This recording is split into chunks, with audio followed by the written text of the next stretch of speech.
Welcome, everybody. It is May 8th, 2024, and this is the Smart Energy Decisions webinar series. I'm Deborah Channel, Editorial and Research Director for Smart Energy Decisions. This webinar series has been developed to deliver insights and useful information for large electric power users. For today's presentation, we're very happy to welcome back EnergyCAP, and their session today is called Climate Regulations Are Coming. Are you ready? Sounds scary, but they're going to make it not scary for us. If you're following the news these days, you know that new climate regulations and mandates are passing every day. And it's really tough for businesses to stay up to date, but they really need to, and they need to understand best practices for compliance. So our speakers today are here to help you demystify this evolving landscape and to arm you with tactics and tools so that you can comply. But first, as always, we've got some housekeeping details to take care of. Make sure to enable pop-ups within your browser and turn on your system's sound to hear the streaming presentation. If you need any help, press the F5 key or Control R to refresh your browser. And if that doesn't work, click the help link or submit a question, and we'll respond right away. And you'll notice on your console today, you'll see quite a few resources that EnergyCAP has provided that you can download. This includes today's slides. And you can also reach out directly to EnergyCAP for a demo. And if you want to submit a question to our speakers, you can do so at any time during the presentation. Just type your question into the Enter the Question box. We're going to leave some time at the end for Q&A. And if we don't get to your question, the team will follow up with you after. Just check out the navigation bar at the bottom of your screen for all of these widgets. All right, let's talk for a minute about smart energy decisions and everything that we offer our community. We're very mission-driven at our company, and that mission is really to provide the information, inspiration, and connections that you need to make those smart energy decisions.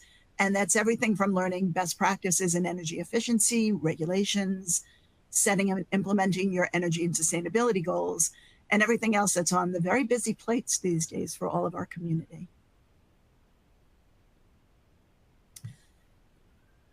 And this ongoing webinar series is one of many programs and services that we produce in fulfillment of that mission. We've got Smart Energy Voices, our podcast series, exclusive research, our daily news and newsletters, which I hope you're all signed up for, and of course, our events. Our next event is coming up very quickly, the Renewable Energy Forum, set for June 12th to 14th in Aventura, Florida. It's right outside of Miami. And again, it's right around the corner. So if you're interested and an energy customer, reach out to us right away, smartenergydecisions.com/events. We have a great lineup of educational sessions and speakers, one-to-one meetings, our energy hub. It's a great location for education and networking. So check it out. And if you can't attend in June, keep an eye out for more information for our Net Zero Fall event, which will be September 16th to 18th. In Westminster, Colorado, just outside of Denver. And now let's get started with today's presentation from EnergyCAP. Again, it's Climate Regulations Are Coming. Are you ready? And I want to introduce today's speakers. We have Amber Artrip, who's Vice President of Marketing at EnergyCAP. And Amber oversees a team of marketing and business development professionals. And her focus for her career, and especially now, is on energy and sustainability software industry, where she's committed to fostering a sustainable and equitable future. And our other guest today is Jessica Pransky, Principal Analyst for ESG and Sustainability at Verdantix. Her current agenda covers ESG reporting and data management software, as well as ESG solutions for investors and risk in ESG and sustainability. So clearly we have two very busy experts with us, and we're lucky to have them today. So let's get started, and let's bring in Amber to get us moving. Thank you so much for that great intro, Deborah. Thank you all for coming here for this very important topic. I agree, it does sound scary, and maybe it is a little scary if you're not quite ready for all the mandates that are coming, but we're here to help you. And I'm so excited to have Jessica Pransky from Verdantix to join us today. Don't worry, I'm not going to do a whole bunch of talking. I'm going to let her do most of the talking and share all of the great research and insights around the various regulations from the SEC to the California climate laws to the global CSRD. We'll get right into it. So our agenda for today, Jessica's going to give us an overview of the global regulatory landscape. She'll dive in specifically a little bit on the SEC regulation that's pending and ominous, and she'll unpack SB 253 and 261, the California climate laws, as well as CSRD and beyond, some of the other global climate regulations that are coming. And then I'll take it from there and we'll dive in a little bit into how you can prepare from a data perspective with carbon accounting tools and technology. And then we'll open it up for a live Q&A. And with that, I'm going to pass it over to Jessica.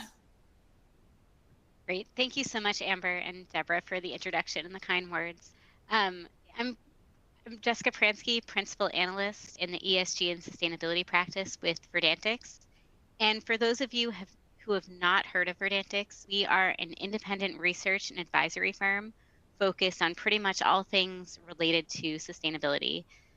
The company was founded back in 2008, and we've since developed 6 research practice areas, which are on the bottom of your screen: environment, health, and safety, ESG and sustainability, net zero and climate risk, operational excellence, risk management, and smart buildings, or real estate for the built environment. And our aim is to provide research that can be used by purchasers of software, of services that help them make their operations, their organizations more sustainable. A lot of our research actually is available complimentary for qualified purchasers. So if you are interested, I really suggest that you go onto our Verdantix website. It's Verdantix/Vantage to see how you can sign up and gain access to a lot of this research for free. Right, with that, before we dive into some of the nuances of the regulations, I'd like to turn it over to Deborah to go through a quick poll that we have. Great. Thank you, Jessica. And yeah, we want to know a little bit about what our audience is thinking today. So your first question, and you'll pick one answer. It's: most heads of sustainability view mandatory ESG reporting as a top priority. Which of the following is the highest priority for your firm to fund improvements in the following processes over the next 2 years? So tell us what is most important in your planning. And we'll give you a few moments to answer. And a little bit of a spoiler alert: I know that Verdantix and Jessica have done a lot of research in this area. So while we're going to find out what our audience today thinks, Jessica is going to be able to fill us in on what the wider world is thinking. And we'll find out Deborah, how actually, I was going to say, while we wait for those results to come in, I can just share with you a little bit of the methodology that we use for the survey results that I'll be jumping into in a second.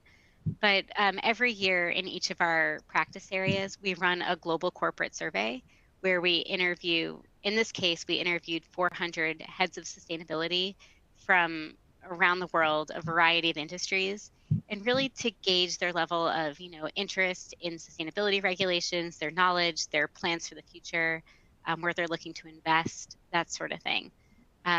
So I'll be sharing those results with you in a second, but let's see if more results come in. Okay, I think we're doing pretty well. I'm going to do a 5, 4, 3, 2, 1 countdown. And yeah, we've got a really good response. So I'm going to go ahead and let's see what you all have to say. Okay, wow, 50%. So we've got a majority here, just barely. No.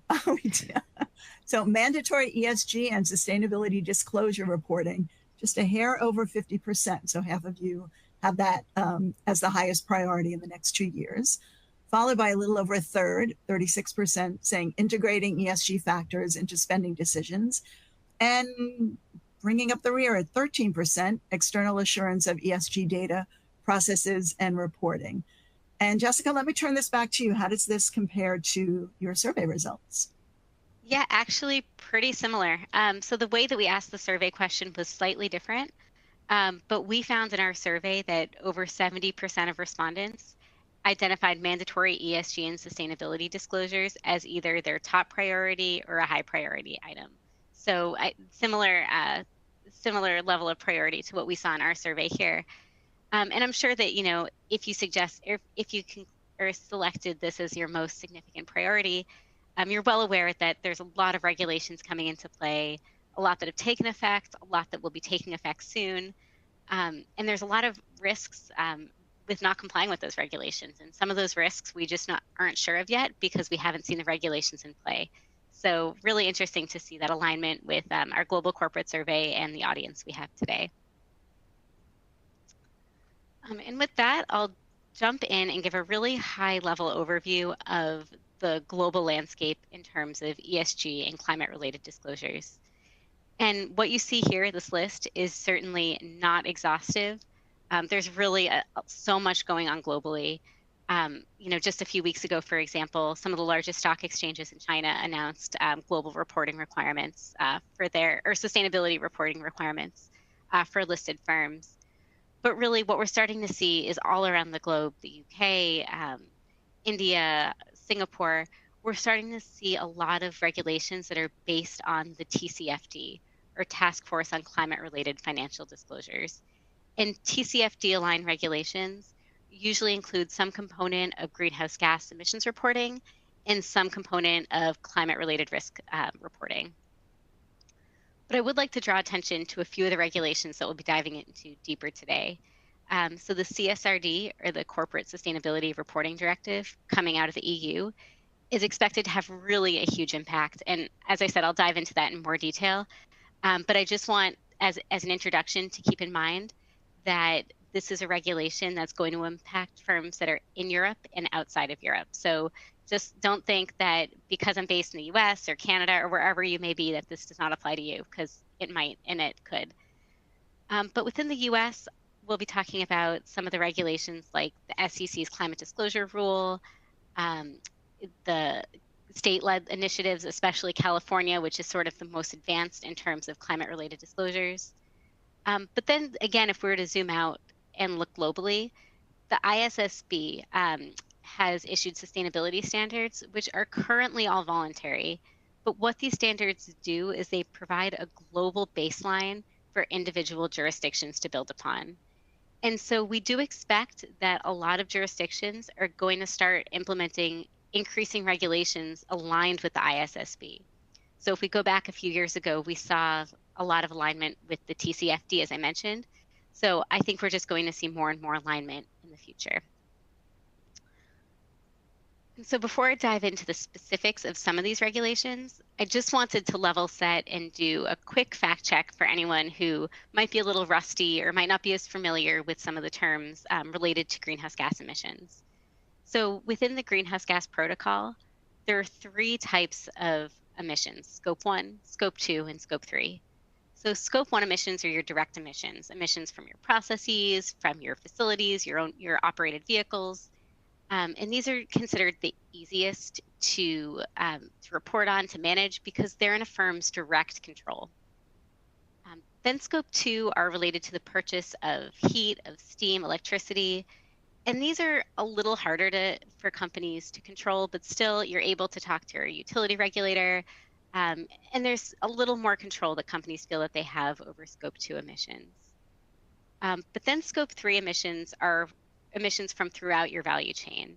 And these, no matter who we talk to, we always hear that Scope 3 are the hardest types of emissions for firms to quantify. And the types of emissions that firms have to report under Scope 3 really differ for different industries.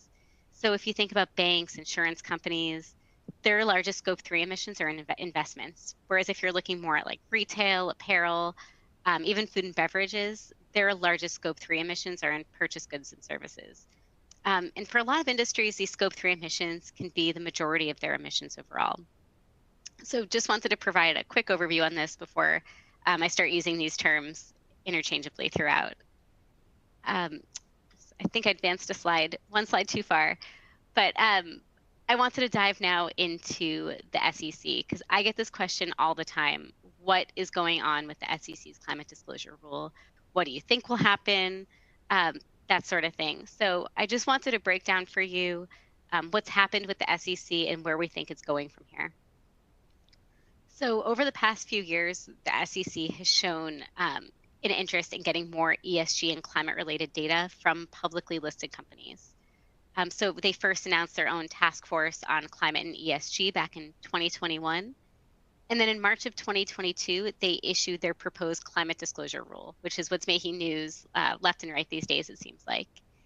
And the initial proposal issued by the SEC called for companies to disclose their Scope 1, their Scope 2, and their Scope 3 emissions, get assurance on those emissions, and disclose certain climate-related risks. But then the SEC opened up this rule for a comment period and got over 14,000 comments, a lot of which were around the SEC's requirement to include Scope 3 emissions, just because of that huge burden it placed on firms. So there were several delays in getting that rule actually implemented. In March of this year, the SEC finally finalized its rule, but not surprisingly, several organizations followed lawsuits against the SEC. And in April of 2024, the SEC voluntarily stayed its rule. So what that means is that the SEC has not abandoned the rule, but what they're saying is that they're going to spend their efforts right now rigorously defending this rule in court.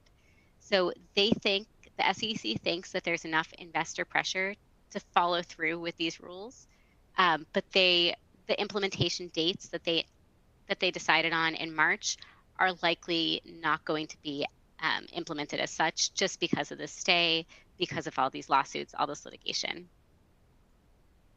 Okay. But in terms of the key elements of the SEC's rule, whether or not it gets implemented next year, 2 years from now, the important thing to know is that the SEC's rule is likely coming, and there's a few key elements to be aware of. And the first is that the SEC's climate disclosure rule focuses on financial materiality. So what is of importance to an investor? How does this impact the financial health of a company?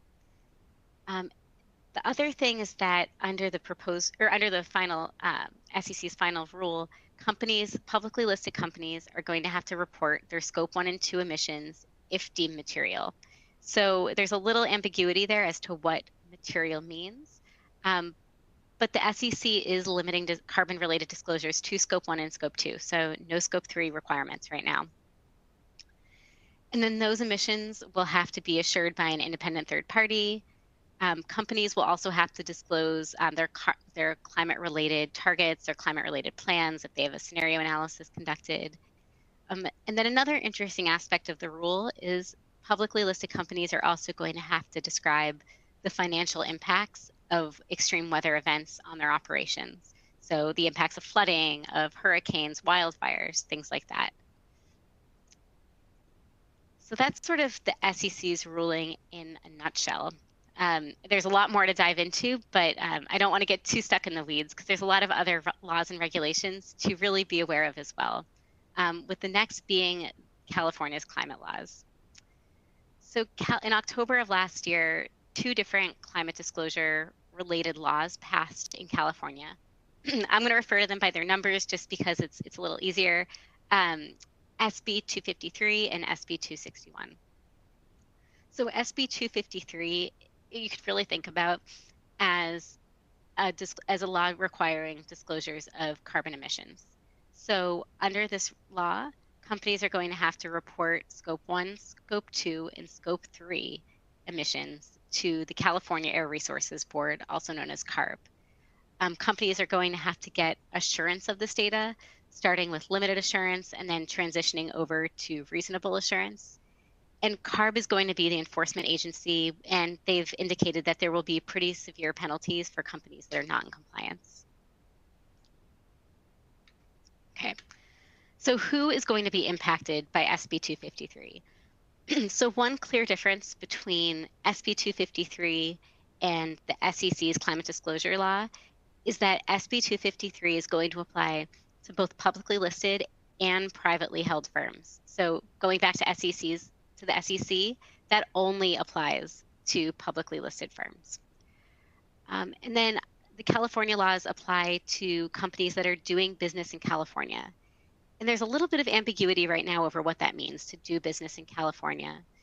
But some of the state's tax code uses similar language, and the interpretation there has been that you don't need to have a physical presence in California to be subject to the requirement. But if you sell into the California markets, if you have employees there, you may or may not, or you may be subject to this regulation. And then you have to have annual revenues of over $1 billion. And the state has evaluated and determined that that will apply to about 5,300 firms. So a pretty significant number.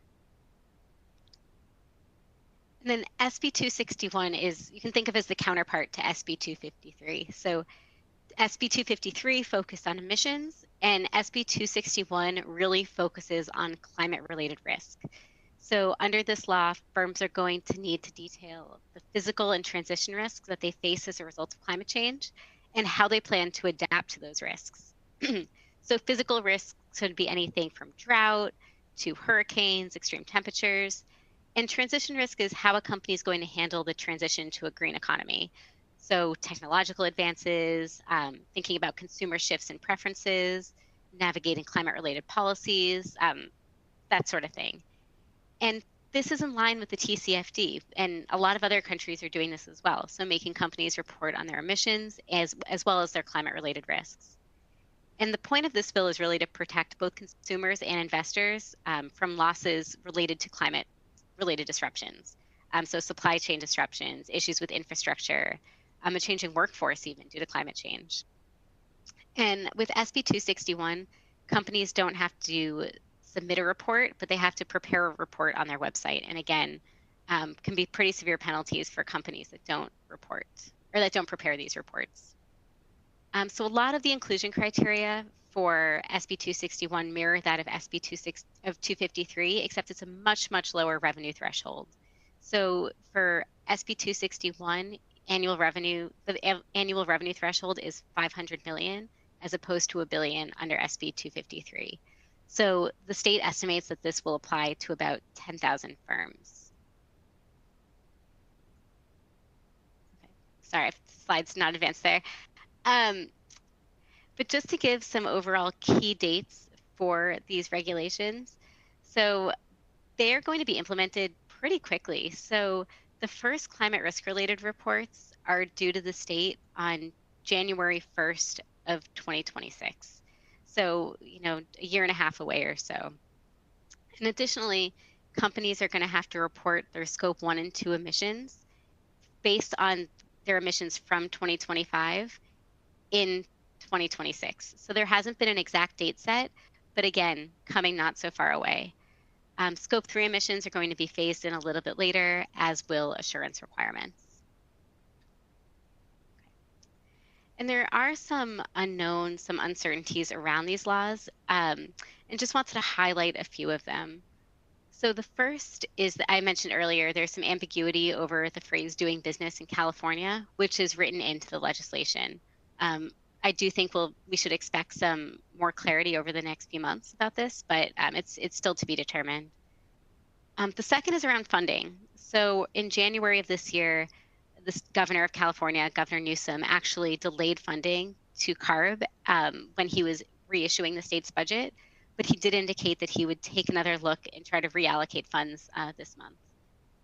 And then the last potential hurdle is related to enforcement. So how to take good faith measures to ensure compliance, especially, there's with over 10,000 firms potentially subject to SB 261, how CARB is going to actually go through and make sure that all of those firms are in compliance. Okay, so now I'd like to move on and talk about the CSRD, which I know I've mentioned briefly, but it's so important and really important that everyone understands the main goals and requirements of it, because as I mentioned earlier, it will be impacting firms outside of the EU. So the CSRD really aims to strengthen the quality of sustainability reporting starting in the EU. And it requires firms to disclose really high-level investor-grade data so that it's accessible to a variety of stakeholders. It was developed partly in response to demands from investors, and it replaces an existing regulation known as the Non-Financial Reporting Directive, or NFRD, which applied only to firms, or to the largest firms within the EU. But in terms of who the regulation applies to, there are estimates that it'll impact about 50,000 firms within the EU by 2027, and then another 10,000 firms outside of the EU starting in 2028. And out of those 10,000 or so non-EU firms, there are estimates by Refinitiv that about 3,300 or so will be US-based firms. So something to really keep an eye on over the next couple of years. And then just wanted to share with you a brief, I'm trying to get the slide to advance, but I have a brief schedule of what the key requirements are, the key requirement dates. Sorry, I'm having a slight internet delay here with the slides. But basically, there'll be a phased-in approach to the CSRD. So companies who are subject to the existing NFRD are going to have to report in 2025 for data from 2024. And then non-EU firms will have to report in 2029 for data from 2028. Let me just see if Amber or Deborah, is there anything? I went ahead and pushed the slide for you, so we're seeing that chart of the phased approach. Great. So. I am for some reason not able to see the slides anymore. So if you don't mind advancing them for me, greatly appreciate Just that. say next slide and we'll do it for you, no problem. Okay. So the slide I'm on now is key components of the CSRD. So the CSRD, for those of you who've just heard about it and don't know about the key components. So what makes the CSRD so challenging is that there are some really unique differentiators that are different than the SEC's requirements, than California's requirements. The first of which is this ESRS framework. So this requires companies to report not just on, carbon emissions data, not just on climate risk data.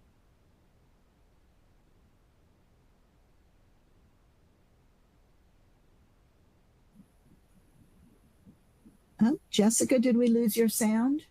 I'm going to ask Jessica to just refresh her browser. It happens sometimes. She's got a lot of great information. We want to make sure that she can get back on. All right, so we're going to give her a moment. Sorry for this brief delay. Too bad the CSRD is the exciting one too. I know.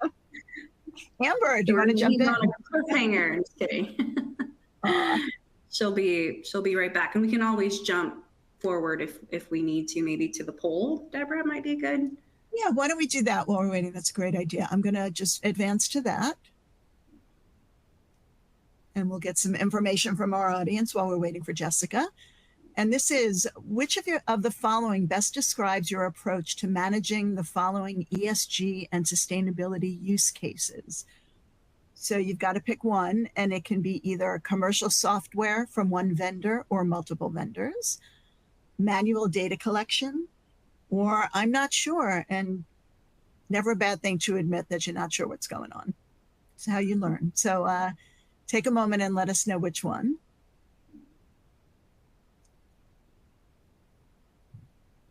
Maybe some folks are not even started yet, and they're just looking for more information on how to get started, and that's okay too. Absolutely, you're in the right place for that. We can help. Say sometimes some of our educational, webinars and sessions, they're a little aspirational. It gives you something to think about as you're starting the journey, so to speak. So you're in the right place no matter where you are on the road. Let's see. We've got Deborah, just doing a sound check. Can you hear me? We can hear you. Welcome back. I'm so sorry for that. Don't worry about it. We skip ahead. We're going to do the second poll where we just read it and we have people answering. And I'm going to give them, we've got a good number answering. So I'm going to give them another moment. And then we'll go back to our regularly scheduled program, so to speak. Great. Apologies again. No problem. Let's see. Okay, I'm going to advance. And let's see which of the following is the approach to managing ESG and sustainability use cases. Oh, we have a somewhat advanced crowd, but a little bit of everything. 43% are using commercial software from one or more vendors, while 38% are doing manual data collection, and 19% are not sure, but they're here to learn. I think Amber, that's does great. these numbers surprise you?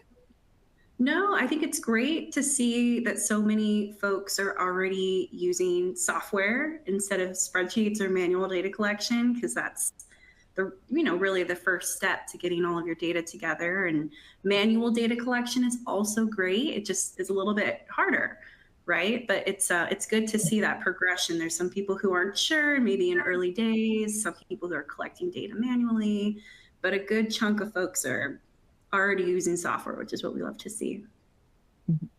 Okay, great. All right. Not to be a spoiler for the slides later, but we asked this question as part of our global corporate survey, and we found that only 29% of respondents were using software. So this is a much more advanced crowd than the people that we spoke with, but really good to see that there is so much interest in using software. And for those of you who are not, know that you're not alone. Our survey results show that you are in the majority.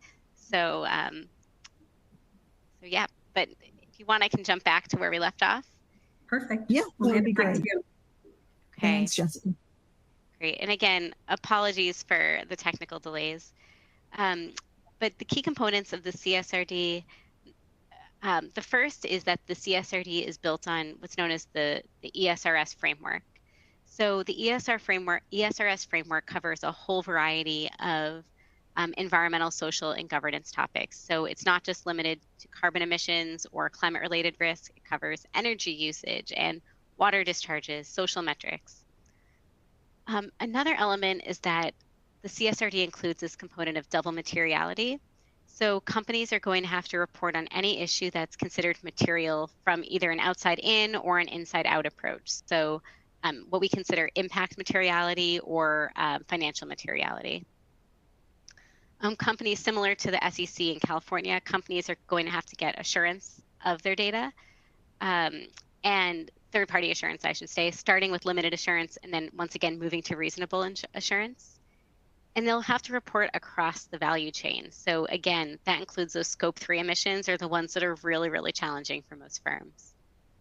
And then lastly, under CSRD, companies are going to have to report both on, their past emissions, but also on their future plans. So targets for 2030 or 2050. So their medium and long-term plans as well. We did get a quick question, Jessica, for spelling out CSRD. What is the acronym?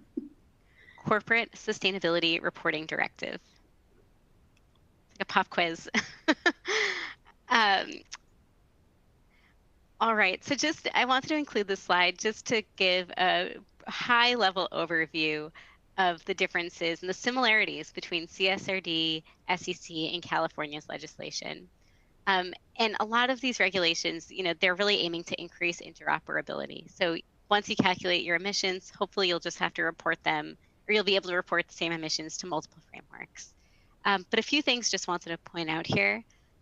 One is the timing. So CSRD is starting in 2025 for companies in Europe, but it's going to start for US-based firms, Canadian-based firms, starting in 2028. Another element is the types of firms that are subject. So SEC is publicly listed firms only. CSRD is both publicly listed and privately held firms.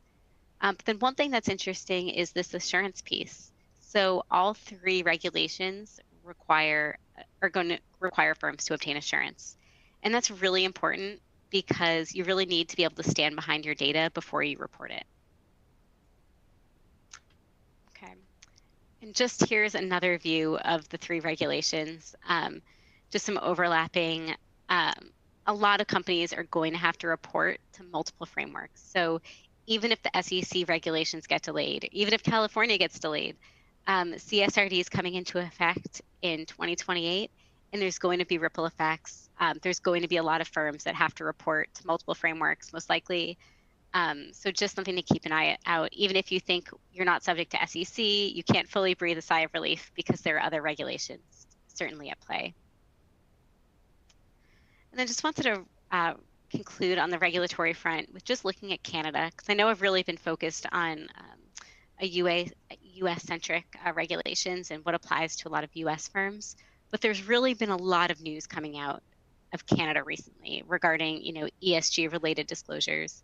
And some of those are related to climate and carbon-related disclosures. So the first two on this list, in 2021, the Canadian Security Administration published some proposed climate-related disclosure requirements. These are, again, aligned with the TCFD. There are also requirements for suppliers and contractors to Government of Canada, so again, where they have to disclose their greenhouse gas emissions and set targets starting from April of last year. But there are some Canadian regulations moving beyond carbon and climate. So the Canadian Sustainability Standards Board, for example, just said, I think it was in March, that they're going to start looking at the ISSB and issuing more general disclosure requirements. There's also a Canadian Federal Plastics Registry, so requiring companies to report on their use of plastic to improve waste reduction and really move towards a circular economy. And then there's also a supply chain reporting law, which came into effect earlier this year in January. And it's really aimed on child labor, forced labor, and human rights within the supply chain. So companies are going to have to report on that towards that legislation starting in May of this year. So really a lot going on in Canada as well as in the US. But one thing that all of these regulations that I've discussed today have in common is that they're going to require what we call investor grade data. So at Verdantix, we define this as data that's accurate, so involves a documented approval process, that's auditable, so captures a paper trail for data traceability and data transparency, is time relevant, and is automated, so to increase accuracy and efficiency. And what we found in all of our discussions with firms, across the board, is that this is really a big step up for a lot of companies. So we distinguish investor grade data from more everyday operational data because it requires more robust data collection, documentation of processes, establishing that audit trail. And that's where we think software really comes into play. So software really helps companies move from that everyday operational data over to investor grade data to help them prepare for regulations. So with that, I was going to I think we were supposed to go into the poll, but again, apologies for the timing mix up. But I did want to share some of our global corporate survey data. I know I mentioned this verbally, but just to show you that we found in our global corporate survey that less than a third of companies are still relying on spreadsheets and more manual processes for their sustainability data collection. So a few final takeaways before I hand back to Amber. The first, and I know I've said this before, but regardless of what happens with the SEC, there are a lot of ESG and climate-related disclosure reports that are going to be required from a vast number of firms. And for those firms that are subjects, you'll need to prepare investor-grade data to meet those regulatory requirements. And we at Verdantix find that data acquisition, data management tools are really key to ensuring compliance. With that, I will hand it over to you, Amber. Thank you so much, Jessica, and great job navigating the joys of the live webinar. You did a great job, and I highly recommend that everyone, end users on the call, check out the Verdantix Vantage, the free access to the Verdantix research. They are our go-to when we're looking for advice from analysts on which direction we should take the product, what are people talking about, what are the trends that are coming up. So I think it's really great that you guys have made that that data available to end users for their own research purposes. So great stuff. For those of you who maybe don't know who EnergyCAP is, I wanted to take a moment to kind of introduce our company and to share a little bit about what we do, especially if you're feeling a little overwhelmed by all of the mandates that are coming and you're starting to think about, how am I going to get my data in order? Well, we can help. EnergyCAP is the #1 trusted energy and sustainability ERP. ERP stands for Enterprise Resource Planning Tool. And we really emphasize that element of who we are because we are financial grade. That's in the core of what we do. Auditable, trackable financial grade data is at the heart of EnergyCAP. We have over 10,000 energy and sustainability users in our platform. We process over $20 billion in vendor bills annually, and we've helped our clients achieve an verified annual energy savings of more than $500 million. And at the end of the day, what we do here at EnergyCAP is we take energy and sustainability data that's maybe in spreadsheets across different teams and different silos, maybe even in different systems. We pull it all together in one place where you can easily make sense of it, analyze it, ensure the accuracy of that data to better manage consumption, reduce carbon, and drive savings as well. So win-win-win. So how do we do that? Well, there's three core solutions that make up our energy and sustainability ERP. We really believe that they work best when all three are paired together in unison, but we know that everybody is on a different journey when it comes to sustainability and especially data. So we also make our solutions available a la carte, or you can mix and match as needed depending on your needs. So let's start on the left here with EnergyCAP Carbon Hub. This is our financial grade greenhouse gas accounting tool for those of you who are worried about mandates and pulling together all of your carbon accounting data. This is the tool to target and track your emissions data and get that holistic view of financial grade GHG data for your organization. Right next to that is EnergyCAP Utility Management there in the middle. This is what we've been doing for 40 years. Our bread and butter is pulling in utility bill vendor data to give you that portfolio level energy and sustainability reporting so you can manage and see all of your operations data, especially that scope 2 data in one place. And you can apply benchmarks, you can benchmark buildings against each other, you can track trends and anomalies over time to prioritize energy projects. It is a great tool to pair with Carbon Hub. I'll talk a little bit more about that in a second to really streamline your scope 2 reporting. But it's a great tool. Most of our clients are using EnergyCAP Utility Management. We've been doing it for 40 years. Better than anyone on the market, I would argue. And then finally, one of our newer solutions is EnergyCAP Smart Analytics. We've acquired through acquisition of a company called Wattix based in Dublin, Ireland a couple years ago. This is our real-time energy and sustainability analytics solution for those customers who want to take it to the next level, dive deep into buildings at the sensor, meter, asset level, and understand what's happening and track trends and anomalies, get alerts to anomalies over time. We apply machine learning algorithms to this data to help flag any issues and anomalies for facilities teams to dive in and take quick action for decarbonization and, of course, cost savings. And then finally, we have capture services for those of you who need help pulling all of this data together. We have a team who are experts in pulling in data, specifically our bill capture service. For those of you who maybe never want to touch a utility bill again, we have a solution for you to pull all of your utility bill data accurately into EnergyCAP on a timely cadence and to ensure the accuracy of that data for auditability purposes. So it's another great service that we offer here. So let's talk a little bit about Carbon Hub, really the reason why we're here today. This is our financial grade greenhouse gas accounting tool. Of course, you can pull in scope 1 and 2 data if you already have EnergyCAP Utility Management, or if you purchase those two together. It's a great way to double dip on that utility bill data. But we're not limited to that. You can pull in scope 1, 2, or 3 data from any source. We have a number of API integrations.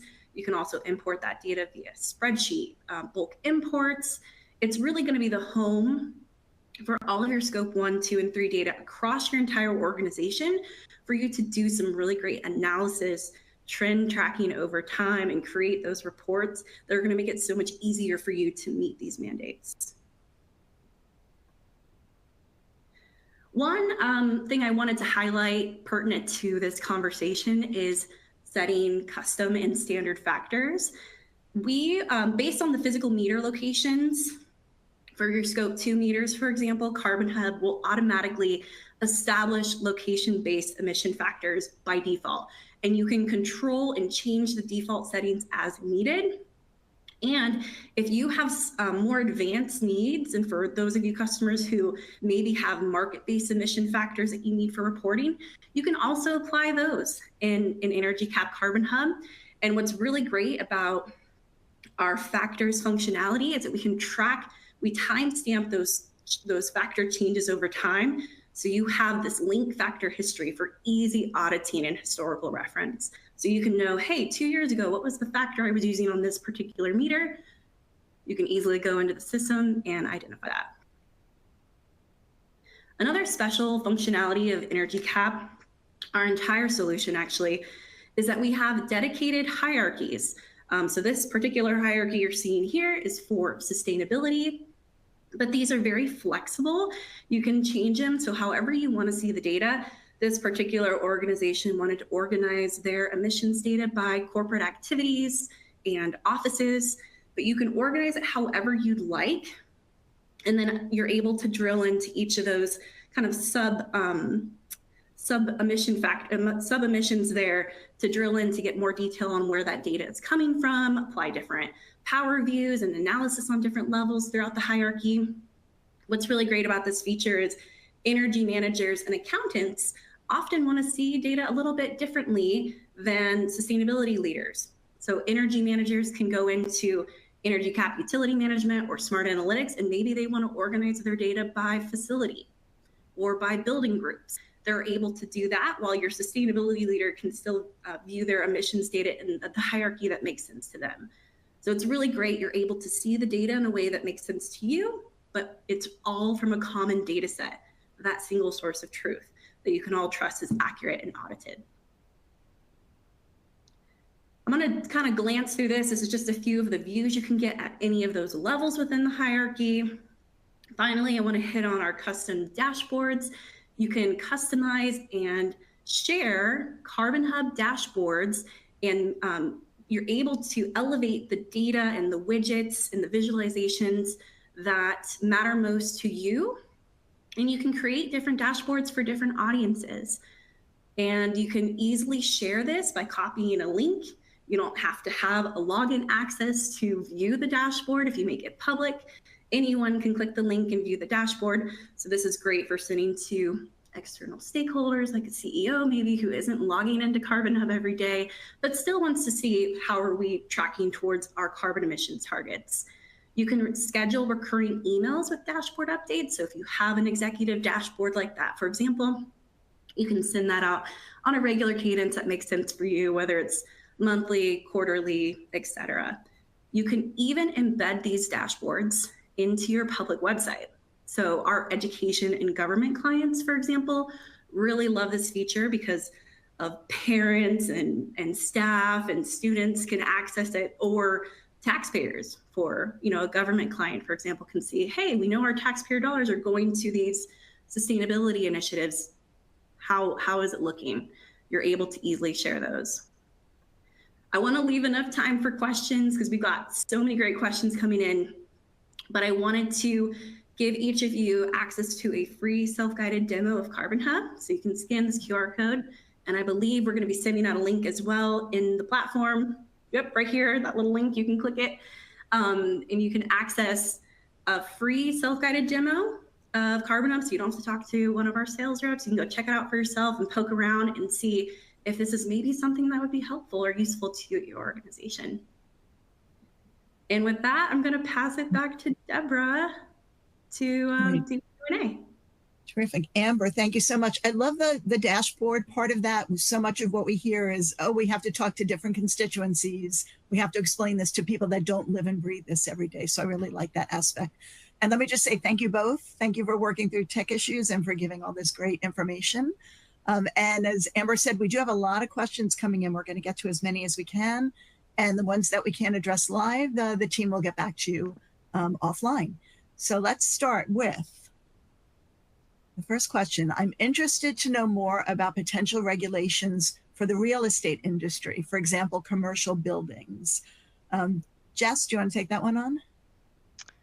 Sure. So for the real estate sector, so regulations like California's climate-related legislation, the SEC, the CSRD, all those regulations are likely or could still apply to firms that are in the real estate sector. But there's also a lot of more, nuanced specific regulations. So especially if we look at the US, a lot of them come at the city or the state level. So I can't get into an exhaustive list now, but for example, some of the biggest ones, New York City has a local law 97, that regulates energy usage in buildings. Boston has an energy efficiency ordinance. So those are ones to look at. Outside of the US, there are also some national regulations. The UK has an energy savings program related to the real estate sector. So it's a little more nuanced, but those are some good places to start. Okay, great, thanks. And let's move on to another question. Actually, I'm going to combine two questions. We have great minds thinking alike and asking similar questions. So I'm going to read two off, and Amber, I'm going to send these to you. Somebody is asking, how do we capture energy usage in organizations for sustainable reporting? And then someone else asked, what automation options can be used for data collection and management for ESG reports? So maybe you can address both of those at once.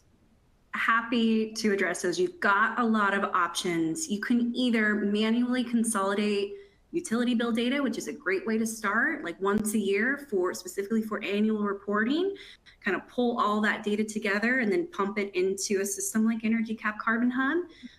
What we recommend, though, is a direct integration with using a service like EnergyCAP Utility Management Bill Capture, where we're helping you pulling it in that utility bill data on a monthly cadence. It's kind of the next level because you'll start to get those monthly trends of usage and consumption over time. It's all automated, so we can help you with that part of it, to the point on automation. And then there's the next level, which is the adding in the real-time meter, sensor, BAS system interval data to dive a little bit deeper and do more real-time decarbonization projects. So it really is kind of like a data journey. I think a lot of people are still in that annual manual data collection mode, which is great. That's a great place to start. But we recommend really, streamlining at least with monthly utility bill data, which we can help you automate. That's like a great next step. And for our more advanced folks, that real-time data is really the ideal state. Okay, great, thanks. And I know, Jessica, you're back with us. So you're in and out a little bit. Yeah. Okay, great. Yeah. All right, good, because this question is going to be for both of you. I want everybody here. So Jess, we'll go to you first on this one. And the question is compliance enough, or should organizations be considering going for high performance on ESG? What's the strategy here? That's a good question. So, I think anyone who's gone through or started to go through the data collection process knows it is cumbersome. It is not easy. It's time intensive, it's resource intensive. So if you're gathering all of this data and then just using it just for reporting, I feel like you're sort of missing the bigger piece of the puzzle. And I mean, reporting is a great first step, but there's so much else that you can do with this data. So you can use it to drive different business decisions, inform different stakeholders. So I think that, moving beyond just sort of that reporting compliance mindset is key. And we actually, as part of our global corporate survey, we ask firms what their view of where they stand and what they're doing in terms of ESG and sustainability. And we ask them if they're taking a risk and compliance focused mindset, if they're looking to drive operational improvements, if they're looking to be real leaders in their field. And in our 2023 survey, I don't remember the exact number, but less than 10% of respondents said that they were taking that risk and compliance based approach. And what that really shows me is that we're seeing a lot more firms that are looking to use this data for something other than just reporting. So Amber, I think I think that's spot on. And, as an environmentalist myself, I always come from the place of reporting is great, but we can't stop there. If we want to meet these goals and targets that we're setting statewide, maybe organizational wide, federally, we're going to need more granular data to understand what's happening in our operations, to make changes, to make operational efficiency. So that's really why we've built out the EnergyCAP solution set the way we have. So, start with carbon reporting. That's a great place to start. Take it to the next level, get that monthly data to start doing some trends and analysis over time. identify the energy hogs in your operations, reduce them as much as you can, and then take it to the next level with real-time data when you're ready. We've really built it so that you can grow into your program. Okay, our next question, and I know we have a good international community with us today. So this is about international and large corporations. They're already moving down this road. But what do you think it will be? What do you think it will be? What will be the drivers for mid-size and smaller companies to begin integrating ESG into their business plans, recognizing that this may only happen when absolutely required or mandated? So do people only do this when they absolutely have to? What else is going to move them down this road? And Jess, do you want to take this? Yeah, I was going to say, so we ask about something similar in our corporate survey as well. And investor demand is a really big driver right now. So I believe it's second to mandatory reporting requirements. But we're seeing a lot more investors really asking for this data, demanding this data from their investments, their portfolio companies, whoever it may be. So regulation is certainly a part, but we're seeing some other pressure from boards is another one. But one more point I wanted to make on the regulatory side of things. So I mentioned especially CSRD has that value chain requirement.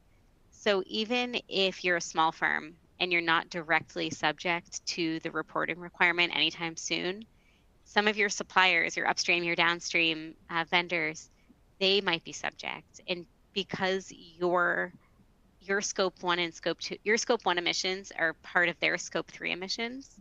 So your suppliers, your vendors, others in your value chain might start pressuring those small and mid-sized companies to report on certain sustainability related metrics even before the regulations catch up. Okay, thank you. And we'll move on. We've got a few more questions here. How do these regulations impact me as a site facilities manager? Amber, do you want to take that one? Yeah, I love that question. I think that might even be one of our customers. Great. I love it. I think what we're seeing, EnergyCAP in our founding, we have a lot of energy managers, facility leaders, and even accountants using EnergyCAP for the last 40 years. And what we have found is because they have access to the data, they are now being the ones tasked with helping out with this reporting. And so now they're coming to us and they're saying, hey, like we got to pull these reports together. Can you help? Which is a big part of why we've launched Carbon Hub in the last year and a half. And so I think, more and more facility leaders are going to be getting involved in these not only reporting conversations, but specifically decarbonization conversations, right? How are we, operating our facilities in the most efficient manner? Are we identifying, anomalies in energy consumption and usage? You're going to start getting those questions asked, not so much from a cost perspective, like we've been used to in the last 10 years, but it might start shifting to more of carbon perspective. You might now be being asked, how much carbon are we saving by this lighting retrofit? Versus in the past, you may have been asked about dollars are we saving, right? So I think that's just one way that it could impact facility managers. But I think what we are seeing across our customer base is that these teams are coming together. Finance, energy, sustainability, facilities, IT, these teams are coming together because it is now a corporate executive directive to reduce carbon across operations. And they need a tool. They need a data set they can all work from, or they can see the data the way they want to, right? That makes sense for them, but that they're using a common data set. And so that's really the trend that we're seeing coming together. And it's great to see so many teams come together, at least in our customer base. It's been awesome. Okay, great. We are just about at the top of the hour. We have a lot more questions. We're going to make sure the team gets them and is able to answer them individually, because some of them are good and I want to know the answers to some of them. But that is it for today. I want to thank Amber Artrip at EnergyCAP and Jessica Pransky at Verdantix, who is our own IT person today and did very well. We appreciate that. I also appreciate the time and expertise that they shared. And thanks to the team at EnergyCAP for making this all possible. Finally, as always, thanks to our audience for engaging and for your participation today. And we'll see you back here on May 29th as we continue our webinar series. So thanks again and enjoy the rest of your day. Thank you.